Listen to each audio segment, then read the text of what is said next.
Okay, now we are in the third part. அதாவது ஒரு கண்டிஷனில் உன் ஃப்ரெண்டுக்கு அடிபட்டு ஆயிடுச்சு, ஆனால் they seem them rushed my friend to a doctor அப்படின்றாங்க. அப்போது எப்போ எந்த கண்டிஷனில் they take them to the doctor அப்படின்னா, first condition the wound is deep. நம்மக்கிட்ட அந்த காயம் wound இருக்கு இல்லையா, ரொம்ப ஆழமாக இருக்குது, டீப் இருக்குது. and if bleeding does not stop after washing and application of pressure over the bleeding area, அங்கே என்ன நடந்துச்சு, நான் ஒரு ஊண்ட் இருக்கு, அந்த ஊண்டில் ரத்தம் வருது, நானும் கழுவிட்டே இருக்கேன், கழுவுனாலும் ப்ளீடிங் டஸ் நாட் ஸ்டாப். சரி, ரத்தம் வந்துகிட்டே இருக்கே, நிற்கவே இல்லையா அப்படின்ட்டு கையால் ஒரு ப்ரெஷர் கொடுக்குறாங்க. Usually they will apply some pressure. இந்த application of pressure over the bleeding area கொடுத்ததுக்கப்புறமும் அதால் ப்ளீடிங் வந்துக்கிட்டே இருக்குது. அப்போது ஊண்டும் ஆழமாக இருக்குது, சாதாரணமாக வாஷ் பண்ணாலும் ரத்தம் போகிறது நிற்கலை, ப்ரெஷர் கொடுத்தாலும் நிற்கலை அப்படின்னா the person needs to be shifted to the medical care. அது ரொம்ப முக்கியமான கேஸ். ஓகேவா? in such cases it is important to keep the injured part above the level of the heart to prevent excessive bleeding. பொதுவாக pleat ஆகுது அப்படின்னாலே ஹார்ட்டோட ஹைட்டை விட மேலே கொஞ்சம் கையோ காலையோ தூக்கி வைப்பாங்க. ஏன் தூக்கி வைக்கிறாங்கன்னா, நம்ம உடம்புல பிளட்டு கொண்டு போகிறது, பம்ப் பண்ணுறது யாருன்னா ஹார்ட்டு தான். அப்போது ஹார்ட்டு தனக்கு கீழே இருக்கிறவங்களுக்கு சீக்கிரம் ஃபாஸ்ட்டாக பிளட்டை பம்ப் பண்ணும். ஆனால் மேலே பிளட்டை பம்ப் பண்ணோன்னா கொஞ்சம் ஸ்லோவாக தான் பம்ப் பண்ணும். ஆனால் இப்போ நம்ம ஹார்ட்டை விட ஹைட்டு மேலே ஏற்றிட்டோன்னா சீக்கிரம் நமக்கு ப்ளீடிங் வராது. புரியுதா? அது கொஞ்சம் ஸ்லோ பண்ணும், அதான் அது மீனிங். சரியா? in such cases it is important to keep the injured part above the level of heart to prevent the excessive bleeding. இதுதான் முக்கியமான பாயிண்ட். இப்போ இளங்கோ கேட்குறான், once a friend of mine suffered from fracture. My teacher told her not to move her broken arm. She put a sling around it to make the arm immobile அப்படின்றான். அப்படின்னா என்ன அர்த்தம்? எனக்கு ஒரு டைமில் என் ஃப்ரெண்டு இதே மாதிரி விளையாடும் போது ஃப்ராக்சர் ஆகிடுச்சு. ஃப்ராக்சர்னா என்னென்னா, போன் உடஞ்சிட்டு அது பேர் ஃப்ராக்சர். அப்போது ஃப்ராக்சர் ஆகிடுச்சுன்னா அவங்க டீச்சர் என்ன சொன்னாங்களாம், இந்த புரோக்கன் அவங்க மூவ் பண்ணக்கூடாதுப்பா. அது இப்போ மூவ் பண்ணாமல் இருக்கிறதுக்கு அவங்க என்ன பண்ணியிருக்காங்க, ஒரு ஸ்லிங். ஸ்விங்குன்னா என்ன, ஊஞ்சல். ஸ்லிங்குன்னா என்னென்னா கழுத்தை சுற்றி போடப்பட்ட ஒரு கட்டு, ஆனால் அந்த கையை மூவ் பண்ணாமல் இருக்க ஒரு பொசிஷனில் வச்சுக்கும், அது பேர் தான் sling. she put a sling around it to make the arm immobile. அப்போ அந்த கை வந்து மொபைல் பண்ண விட பாரு, இந்த மாதிரி கட்டு போட்டிருப்பாங்க, அந்த பிக்சரில் போட்டிங்கன்னா தெரியுது இல்லையா, அந்த மாதிரி இருக்கும். சரியா? But how did the teacher know அது ஃப்ராக்சர் தான் அப்படின்னு ஒரு கேள்வி. அது கரெக்ட் தானே? அவன் விளையாண்டா கீழே விழுந்தான், ஆனால் இவங்க என்ன சொல்கிறாங்க, ஃப்ராக்சரு அப்படின்னு அந்த ஸ்லிங் எல்லாம் போட ஆரம்பிச்சிட்டாங்க. அப்படின்னும் போது when there is a fracture, பொதுவாக நம்ம என்ன தெரிஞ்சுக்கணும்னா, ஒரு ஃப்ராக்சர் இருந்துச்சுன்னா நம்மளால் தாங்கக்கூடிய வலி இல்லை.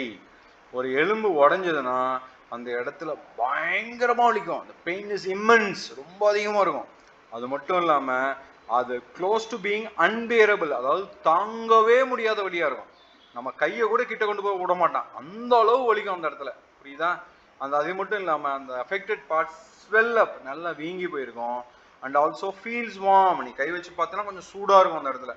அப்போ 3 தெரியும். ஒன்று, ஃப்ராக்சராக இருந்துச்சுன்னா அந்த இடம் வார்மாக இருக்கும். ரெண்டாவது, அந்த இடம் ஸ்வெல்லப் இருக்கும். அதுக்கப்புறம் பெயின், ரொம்ப அவன் பெயினில் துடிப்பான், கதறுவான், அந்த மாதிரி இருக்கும். அப்படி இருந்தால் அது ஃப்ராக்சர் நம்ம புரிஞ்சுக்கணும். சரியா? சரி, இப்போ ஆச்சாரியா என்ன சொல்கிறாங்க, பரவாயில்ல கோவிந்த், இந்த விஷயம்லாம் தெரிஞ்சிருக்கே, வெரி குட் அப்படின்னு சொல்லிட்டு, sometimes there is a fracture அப்படின்னு நினைப்பானா, அது கிடையாது. There is no fracture. பட் அந்த லிகமெண்ட் இருக்கு இல்லையா, லிகமெண்ட்னா என்ன அப்படின்னா, போனுக்கும் மசிலும் ஒட்டிட்டு இருக்கிற இடத்துக்கு பேர் லிகமெண்ட், தே ஜாயின். அப்போது இந்த மசில்ஸ் ஃபைபர் வந்து அந்த போனில் போய் ஒட்டிகிட்டு இருக்கும், ஒட்டும், இந்த கனெக்ஷன் இருக்கும், அது பேர் லிகமெண்ட். இந்த லிகமெண்ட் வந்து சில டைமில் கிழிஞ்சு போகும், லிகமெண்ட் டியர் அப்படின்னு சொல்லுவாங்க. இந்த பெரிய டென்னிஸ் விளையாடும் போது, கிரிக்கெட்டில் கை சுற்றும் போது, கை காலெல்லாம் பயங்கரமான நம்ம இஷ்டத்துக்கு டைரக்ஷன் மாற்றி சுற்றணும்னா என்ன ஆகும், அந்த அந்த எலும்பும் அந்த மசில்ஸும் டேர் ஆகிடும், பிச்சுக்கும். அது பேர் தான் லிகமெண்ட் டியர்னு பேர். அந்த மாதிரி இன்ஜினியரிங்கில் என்ன பண்ணுவாங்கன்னா, they follow something a rule of RICE அப்படின்றாங்க. ரைஸ்னா என்ன அப்படின்னு கேட்கும்போது, ரைஸ்ன்றது ஒரு 4 ஸ்டெப் ப்ராசஸ். என்னென்னா ரெஸ்ட்டு, ஐஸு, கம்ப்ரெஷனு, எலிவேஷனு. இந்த பிக்சர் பாரு, ரொம்ப அழகாக காமிச்சிருப்பான். ரெஸ்ட்டுனா முதல்ல அடிப்பட்ட அந்த லிகமெண்ட் டியர் நடந்த இடத்துல தூக்கி காலை ரெஸ்ட் பண்ணணும். செகண்டு, ஐஸ் அப்ளை பண்ணணும். இந்த ஐஸ் அப்ளை பண்ணணும். ஐஸ் பண்ணனா இட் கன்ஸ்ட்ரிக்ட்ஸ் த பிளட் வெசல். இந்த பிளட் வெசலை கொஞ்சம் நல்லா கொஞ்சமாக குட்டியாக்கும், சுருக்கி வைக்கும். அப்போ நிறைய பிளட்டு போகாது, அதுக்காக. அடுத்து ஐஸ் கொடுக்கணும். மூணாவது கம்ப்ரெஷன், நல்ல இறுக்கமாக கட்டுக்கட்டணும், கம்ப்ரெஸ் பண்ணணும், நல்ல இறுக்கமாக கட்டுக்கட்டணும். நாலாவது ஹார்ட்டை விட ஹைட்டாக எடுத்து வைக்கணும், எலிவேட் பண்ணணும். புரியுதா? அப்போ when I have a ligament here, I should follow the 4-step word rise. என்ன பண்ணணும்? Rest, as you know, is to make the part immobile. Rest எதுக்கு பண்றோம்? பார்ட் மூவ் பண்ணக்கூடாது. மூவ் பண்ண என்ன ஆகும்? இன்ஜுரி அக்ரிவேட் ஆகும், இன்ஜுரியோட வலி அதிகமாகும். ஸோ அந்த இன்ஜுரி அதிகமாகாமல் தடுக்கிறதுக்காக ஃபர்ஸ்ட் ரெஸ்ட் கொடுக்கணும். ஐஸ் பேக் அப்ளை பண்ணும். ஐஸ் பேக் என்ன பண்ணும்? பிளட் வெசலை ஸ்ட்ரெங்க் பண்ணும், கன்ஸ்ட்ரிக்ட் பண்ணும். அதனால ஹெல்ப் டு ரிடியூஸ் பெயின். அப்போ ஐஸ் பேக் கொடுத்தா வலி குறையும். மூணாவது கம்ப்ரெஷன் எதுக்கு பண்ணோம்? By bandage. ஒரு பேண்டேஜ் எடுத்து நல்லா டைட்டாக சுற்றணும். அப்போ என்ன ஆகும்? அதுவும் அந்த ஸ்வெல்லிங்கை ரிடியூஸ் பண்ணிட்டு வலியவும் குறைக்கும். இது ரெடியூஸ் ஸ்வெல்லிங் அண்ட் பெயின். நாலாவதா எலிவேஷன். எலிவேஷன் என்ன பண்ணும்? To keep the injured part above the level of heart to reduce the pain again. திருப்பி வலி வராமல் இருக்க. அப்போ இந்த ரைஸ் பண்ணாலே போதும், நமக்கு லிகமெண்ட் பிரச்சனையிலேருந்து சால்வ் பண்ணிக்கலாம். உடனே அவர் சொல்ல, that is a nice way to remember. எல்லாம் ஓகே. இப்போ இது Deepavali. Tell us more about what should we do if we get hurt due to fire. இப்போ நம்ம டைம் என்ன? தீபாவளி 2-3 நாள் இருக்குது. அதுக்குள்ள என்ன பண்ணலாம் அப்படின்னு கேட்குறாங்க. அதுக்கு ஆச்சாரியா சொல்றாரு, வெரி குட் அப்படின்னு சொல்லிட்டு. இப்போ அவர் என்ன சொல்றாருன்னா, அவன் அந்த பேர்ன் கண்டிப்பாக நெருப்பு காயம் படும். நெருப்பு காயம் பட்டுச்சுன்னா அந்த பேர்னை 2 டைப்பாக பிரிக்கிறாரு. ஒன்று வந்து சிவியர் பேர்ன், மைனர் பேர்ன் அப்படின்றாரு. மைனர் பேர்ன்னா ஒன்று பண்ணு, சிவியர் பேர்ன்னா ஒன்று பண்ணுன்றாரு. அப்போ மைனர் பேர்ன்னா என்ன? If it is a minor burn, wash the burnt area with water. அந்த எந்த இடம் அடிபட்டுச்சோ அந்த இடம் அந்த நெருப்பு காயத்து மேலே தண்ணி ஊற்று. Water at room temperature. இது வந்து சுடு தண்ணியோ பச்சை தண்ணியோ இல்லை, கிடைக்கிற சாதாரண தண்ணியை ஊற்றி ஜென்ட்லி டில் த ஸ்டிங்கிங் பெயின் ரிமூவர். ஸ்டிங்கிங்னா என்ன தெரியுமா? அப்படி ஊசி குத்துற மாதிரி வலிக்கும் ஸ்டிங்கிங் பெயின். அந்த ஸ்டிங்கிங் பெயின் குறையிற வரைக்கும் நம்ம தண்ணி ஊற்றிக்கிட்டே இருக்கணும். யாருக்கு? Minor burn. ஸோ இப்போ மைனர் பர்ன் பட்டுச்சுன்னா சாதா ரூம் வாட்டர் தண்ணியை எடுத்து ஊற்றிக்கிட்டே இருக்கணும். எது வரைக்கும்? டில் த பெயின் ரிடியூசஸ். சரி, பெயின் ரிடியூஸ் ஆயிடுச்சுன்னா என்ன பண்ணணும்? Remove the wetness. முதல்ல அதை அப்படியே தட்டி ஒரு துணி கிணி கொடுத்து அந்த ஈரத்தை தொடச்சி எடுத்துடணும். அப்புறம் அப்ளை தான் ஆன்டிபயோட்டிக் பாம். சரியா? இதான் இதில் வந்து நம்ம பண்ணக்கூடாது என்னன்னா, டோன்ட் அப்ளை த ப்ரெஷர். இதில் வந்து ப்ரெஷரே பண்ணக்கூடாது. So when it is a minor burn, apply wash the burnt area with water till the pain reduces. Remove the wetness by patting. Apply the antibiotic cream. இதான் பண்ணணும். சரியா? Pressure கொடுக்கக்கூடாது. இதான் rule. சரி, if the burn is severe, நல்லா பெரிய பயங்கரமாக எரிஞ்சிச்சு அப்படின்னா, wash the injured part with water and seek medical help at the earliest. நீங்களா வந்து க்ரீம் எல்லாம் போட்டுட்டு டைம் வேஸ்ட் பண்ணாதீங்க. தண்ணி ஊற்றிக்கிட்டு க்ளீன் பண்ணிகிட்டே இருங்க. டக்குன்னு மெடிக்கல் ஹெல்ப் கேட்டுடுங்க. பிகாஸ் நமக்கு இந்த இன்ஜுரி ரொம்ப அதிகமாக இருக்குது, சிவியராக இருக்குது, அதிகமாக இருக்குது, ஆழமாக இருக்குது அப்படின்னு அர்த்தம். புரியுதா? சில டைமில் அந்த தோல் எல்லாம் எரிஞ்சு உள்ளே இருக்கிற ஃப்ளஷ்ஷே தெரியும். அந்த அளவுக்குலாம் கொடுமையாக இருக்கும். அதான் சிவியர் பர்ன்னு சொல்லுவாங்க. ஜாக்கிரதையாக இருக்கணும் அந்த மாதிரி டைமில். அதே மாதிரி யூஸ்வலாக பேர்ன் இன்ஜுரிஸ்க்கு சில இதெல்லாம் பண்ணக்கூடாது. ஒன்று, அப்ளை ஐஸ். ஐஸ் வந்து வைக்கவே கூடாது பேர்ன் பாட்டில். ரூம் டெம்பரேச்சர் வாட்டர் தான் ஊற்றணும். ரெண்டாவது, அப்ளை ஆயில் ஆர் ஃபேட். ஆயிலும் அப்ளை பண்ணக்கூடாது. மூணாவது, ஏதாவது பீசஸ் இருந்ததுன்னா அதை ரிமூவ் பண்ண ட்ரை பண்ணக்கூடாது. நான் சொன்னேன் இல்லையா ஏற்கனவே ஒரு டைமில், சில்க் கிளாத்து பாலிஸ்டர் கிளாத்லாம் போடக்கூடாது, அது போய் தோலில் ஒட்டிக்கும்னு சொன்னேன். அப்போது அந்த மாதிரி ஒட்டிகிட்டு இருக்கிற துணியெல்லாம் நம்ம ரிமூவ் பண்ண ட்ரை பண்ணால் தோலோட பிச்சுக்கிட்டு வரும். நெருப்பு காயத்தில் நம்ம உடம்பு மேலே எது இருந்தாலும் நம்மளாம் எடுக்கக்கூடாது, டாக்டர் தான் எடுக்கணும். நம்ம எடுத்தோம்னா அது இன்னும் காயத்தை அதிகமாகும், அப்படி தோல் பிஞ்சிட்டு வந்துடும். அதுதான் முக்கியமான விஷயம். அண்டு அது அடுத்தது, பேண்டேஜ் போடக்கூடாது. யூஸ்வலாக நெருப்பு காயத்தை ஓப்பனாக ஏரில் தான் விடணும். நம்ம பேண்டேஜ் அது இதுன்னெலாம் எதுவுமே பண்ணக்கூடாது. அஞ்சாவது, சில டைம் நெருப்பு காயத்தில் கொப்பளங்கள் வரும், பிளிஸ்டர்ஸ்ன்னு சொல்லுவாங்க. அந்த கொப்பளத்தை ஓட்டை போட்டு உடச்சி விட்டுறக்கூடாது. அந்த கொப்பளம் வந்தால் அப்படியே விட்டுறணும், நம்ம எதுவுமே டச் பண்ணக்கூடாது. புரியுதா? இதெல்லாம் டோன்ட்ஸ் அப்படின்னு சொல்கிறாரு. அப்படின்னு சொல்லும் போது சரி, ரொம்ப யூஸ்ஃபுல்லாக இருந்துச்சு. கேன் வி அவாய்ட் ஆக்சிடென்ட்ஸா அப்படின்னு கேட்குறாங்க. ஆனால் நம்ம பொதுவாக ஒரு விஷயம் தெரிஞ்சுக்கணும். We can not avoid accidents, but following safety rules may reduce the chance of an accident. அதாவது ஒரு ஆக்சிடென்ட் நடக்கிறத நம்மளால் தடுக்க முடியுமானா முடியாது. ஆனால் ஒரு ஆக்சிடென்ட் நடக்கிறதுக்கான வாய்ப்புகள், சான்சஸை வேணால் we can reduce. However accidents cannot be totally prevented. அது முக்கியமாக தெரிஞ்சுக்கணும். அப்போ அதே மாதிரி சில சேஃப்டி ரூல்ஸ் எல்லாம் இருக்குது. இதெல்லாம் நம்ம ஃபாலோ பண்ணாலே முடிஞ்ச வரைக்கும் நமக்கு ஆக்சிடென்ட் ஆகாது, we can prevent it அப்படின்னு சொல்றாங்க. அப்படி பார்த்தா வீட்டில் என்னென்ன இருக்கு சேஃப்டி ரூல்னா, first keep the floor dry as much as possible. எப்போவுமே வீட்டுக்குள்ள தண்ணி எல்லாம் ஊற்றுனா தண்ணியை தொடச்சிடணும். தண்ணி துடைக்காம தண்ணி எண்ணெய்லாம் எல்லாம் அப்படியே வெட்டாவே வச்சிருந்தோம்னா யாராவது நடந்தாங்கன்னா ஸ்லிப்பரி ஆகும், கீழே விழுந்து கை கால்லாம் உடைச்சுப்பாங்க. சரியா? அடுத்தது டாய்ஸ். இந்த டாய்ஸ் எல்லாம் பொறுத்த வரைக்கும் எப்பவுமே எங்க ஃப்ளோர்ல தரையில போடக்கூடாது. எது அதுக்குன்னு ஒரு இடம் வச்சு எடுத்து வச்சிடணும். ஃபார் எக்ஸாம்பிள் இப்போ ஒரு டாய் இருக்கு, அந்த டாய் ஷார்ப்பா இருக்குன்னா நம்ம அது காலில் நடக்கும்போது கால் தடுக்கி trip on them and get hurt. அப்போ அந்த டாய் இடிச்சு கீழே விழுந்து பல்லு உடைச்சிக்கிட்டவங்கலாம் இருக்காங்க. இது மட்டும் இல்லாமல் சில பேர் இந்த ரோலிங் சைக்கிள், குட்டி சைக்கிள், பால்ஸ் எல்லாம் வச்சு விளையாடுவாங்க. அந்த மார்பிள்ஸ் எல்லாம் அது ரோலு ஸ்லைட் ஆகுமா, யாராவது கால் வச்சாங்கன்னா அந்த fall can result in fracture. போய் இடிச்சு செவுத்துல இடிச்சு ஃப்ராக்சர்லாம் ஆனவங்களாம் இருக்காங்க. So the toys and other things வந்து we should never spread it on the floor. We should keep it away in some shelf or something. ஓகேவா? அடுத்தது த ஃப்ளேம்.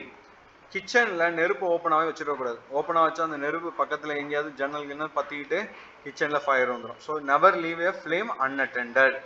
நாலாவது, கிச்சனில் எப்போவுமே கிச்சன் டோரை திறந்து தான் வைக்கணும், to keep the Windows open. அஞ்சாவது, ஏதாவது ஒரு ஹாட் ஆப்ஜெக்ட் இருந்தால் நேராக போய் கையில் எடுக்கக்கூடாது. அதுக்கு அந்த ஹேண்ட் க்ளவுஸ் எல்லாம் போட்டுட்டு தான் எடுக்கணும், இல்லைனா வி வில் கெட் பர்ன்ஸ். ஆறாவது, கிளாஸ் ஆப்ஜெக்ட் வச்சு விளையாடக்கூடாது, they can hurt if they break. ஏழாவது, டு நாட் டச் ஸ்விட்சஸ் or electric edges with wet hand. கை கழுவிட்டு வந்து பல் விளக்கிட்டு குளிச்சுட்டு வந்து நேராக ஈரக்கையோட சுவிட்ச் போடக்கூடாது. அதே மாதிரி do not play with electric ஸ்விட்சஸ், பிளக் பாயிண்ட்ஸ் அண்ட் அப்ளையன்சஸ். சில டைமில் அந்த பிளக் பாயிண்ட்ஸ்குள்ளே பென்சில் விடுறது இதெல்லாம் விளையாடுவானுங்க பசங்க. இதெல்லாம் பண்ணக்கூடாது. பண்ணனா it will cause severe danger, shock, electric shock இருக்கும். அடுத்தது, டு நாட் டேக் மெடிசன்ஸ். சும்மா நான் எனக்கு அந்த மாத்திரை இந்த மாத்திரைன்னு கண்ணை மூடிட்டு நம்மளாம் மாத்திரை எடுக்கக்கூடாது. ஒன்லி பேரண்ட்ஸ் கொடுக்கறதும் டாக்டர்ஸ் ரெக்கமெண்ட் பண்ணுறது தான் நம்ம எடுக்கணும். அடுத்தது, கெட்டு போன சாப்பாடு சாப்பிடக்கூடாது. Do not eat stale food. இதெல்லாம் வந்து precautions we have to take at home. அடுத்தது, இன் ஸ்கூல். ஸ்கூல் என்னன்னா, do not run around the class corridors or staircase. மிஸ்ஸே சொல்லுவாங்க, டேய் வராண்டாவில் ஓடாத, காரிடரில் ஓடாத, ஸ்டார் கேஸில் ஓடாத, டச் பண்ணாத அப்படின்னு சொல்லுவாங்க. Follow the queue. நீ இப்போ கை கழுவுற இடத்துலலாம் போய் 10 பேர் போய் திறந்து இடிச்சுக்கிட்டு மிதிச்சுக்கிட்டு எல்லாம் இருக்கக்கூடாது. கியூ சிஸ்டம் ஃபாலோ பண்ணணும். அப்புறம் பேக்கை ஸ்விங் பண்ணக்கூடாது. Do not swing your bag when moving in queue. அப்புறம் ரஃப் கேம், தள்ளி பிடிச்சி விளையாடுறதெல்லாம் விளையாடக்கூடாது. Do not carry sharp instruments to school. ஸ்கூலுக்கு ஷார்ப்பான ஐட்டம்ஸ் எல்லாம் எடுத்துகிட்டு வரக்கூடாது. இதெல்லாம் ஸ்கூலில் we have to be precautious. அதே மாதிரி ரோடில் என்ன அப்படின்னு கேட்டால், follow traffic rules. Traffic rule red green இதெல்லாம் ஒபே பண்ணணும். அடுத்தது, ஜீப்ரா கிராசிங்கில் மட்டும்தான் கிராஸ் பண்ணணும். அதுக்கப்புறம் எப்போல்லாம் ரோடை கிராஸ் பண்ணமோ லெஃப்ட் ரைட் லெஃப்ட் பிரின்சிபலை ஃபாலோ பண்ணணும். லெஃப்ட் பார்த்துட்டு ரைட்டு பார்த்துட்டு லெஃப்ட் பார்த்துட்டு and then only we should cross the road when it is clear. அடுத்தது, never cross road from a parked vehicle. ஏதாவது வந்து இப்போ பார்க்கிங் போட்டிருந்தான்னா அது பின்னாடி போயிட்டு நம்ம கிராஸ் பண்ணக்கூடாது. அடுத்தது, walk on extreme right of the road. எப்போவுமே ரோடில் நம்ம நடக்கணும் அப்படின்னா right hand side of the ரோடில் facing the oncoming traffic, ஆப்போசிட்டில் வண்டி வர்றவனை பார்த்துட்டு நம்ம கிராஸ் பண்ணணும். அதுதான் safer side when we are walking. அப்புறம் wear the seat belt while traveling by car. காரில் போகும்போது டெஃபினட்டாக we should wear only seat belt.